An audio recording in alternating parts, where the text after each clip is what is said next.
Hello, dear heart dwellers. May you all be blessed. As I have noticed that since arriving in Germany, I have been in a battle of waves of emotions: anger, very quick frustrations and impatience, rush judgments, quick loss of peace, irritations over every little thing, insecurities and confusion, and so on. And I have noticed also that when I am corrected by the Lord, or when I figure out I got a discernment wrong, again, I feel stubborn of heart and resistant, with a feeling of being hard to bend. The pride in me is resisting the humbling process head on. It wasn't this strong up until now, and that's weird.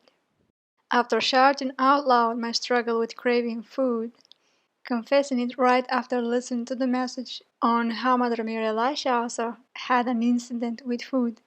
You know, the chicken sandwich message. Right after listening to that message, I admit it. Yes, I do crave food. A bunch of mixed emotions of admitting it out loud before the Lord in my midst of frustration. And yes, craving food has got to me these past weeks too, even if they being simple good cookies. Cookie by cookie gets me into chocolate. A bite of chocolate gets me into another bite, and soon I wish to wake up and be more excited to eat than to be in prayer, to have my breakfast, rather than to start praying. However, after shouting it out loud sincerely, the next few days I noticed a certain self-control in my appetite. Grace came to my rescue. Hallelujah! One day during one of our conversations, after I have been confessing, Mother Elisha tells me that I am indeed a hot mess, but to embrace my misery and look to His mercy always. At every thought that condemns me, at every irritation of emotions, and any other thing, she says to embrace my misery and to thank the Lord for His mercy. But I admit I do not know how to embrace myself in misery. I want it to be away with. A lot of bitter seeds came, I bet, for at every negative thought there is a seed landing in a heart. So by this, I bet there is something, a lot of something during these weeks.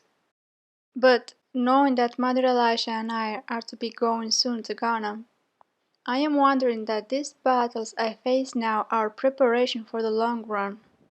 Truly, as my dad said in a conversation a while ago, the hardest battle you will face is not the outer events and situations. It will be the battle with yourself. Having been through Afghanistan, he had to face rough moments himself, and his wisdom in this is marking me. Truly, he knows what he is saying. And Daddy God, knowing what is ahead of us, how our patience will be toyed to the extent of its limit, how emotions will boil in some situations, and knowing how frail I am and easily moved by feelings, Him allowing these little battles over these little things enables and trains my patience because it will be needed. Just imagine how many kids and teens and more will be there with us, and we will be needing a great deal of self-control and denying yourself to get angry. And right here, someone began to speak to me, as I noticed in my gut feeling the following words are not my own anymore. The voice in my spirit began to say, "This is why it is happening now, because truly fighting now this little stuff will enable a soul to fight the big ones when they come. It is truly that things begin little before they get big. So it's a favor from Him, a gift that you need now." I then said, sensing who it was in my spirit, "Therese, I have a feeling this might be you speaking now." And she said, "I am. God granted permission. In fact, I might have spoken to you before, but you were not totally aware." I then went on and said, I wonder how you had to face these battles of emotion too, in your days." She responded, "Was it a battle?" She chuckled and continued, "So we just have to persevere and keep cooperating with the grace given to keep calm, and control ourselves. It keeps getting better. She continued, I got to be honest with you. You gotta be so happy you have these battles right now. She gave off a very strong, enthusiastic feeling, which I felt rising up within myself immediately. Yeah, she continued, this is indeed a great favor. He is yet again being so faithful to allow this. Oh, rejoice! You are getting a chance to control feelings and emotions. What a great blessing! Because many times, as you have noticed, people are so driven by emotions, they become unbalanced.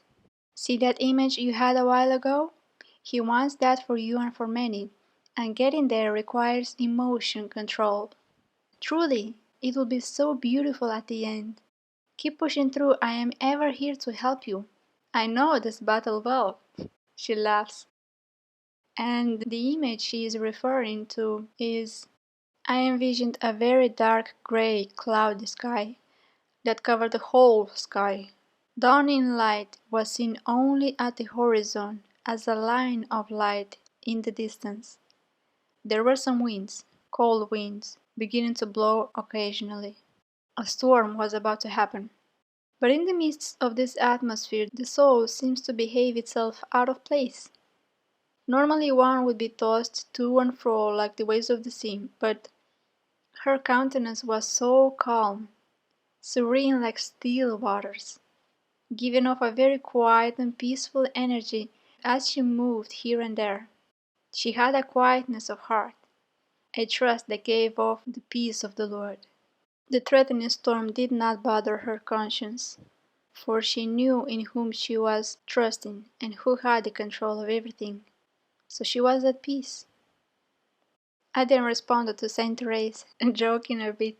Man, I feel like I'm your since long known sister. You seem so open and familiar. And she said, well, I have been looking after you since forever. She laughs. Looking after me even before I knew about you? Yeah, she responds. And I said, thank you, Therese. Keep praying for us, please. I will, she affirms. Love you. Thank you for coming to speak today, to my awareness. And she responded, the Lord is faithful.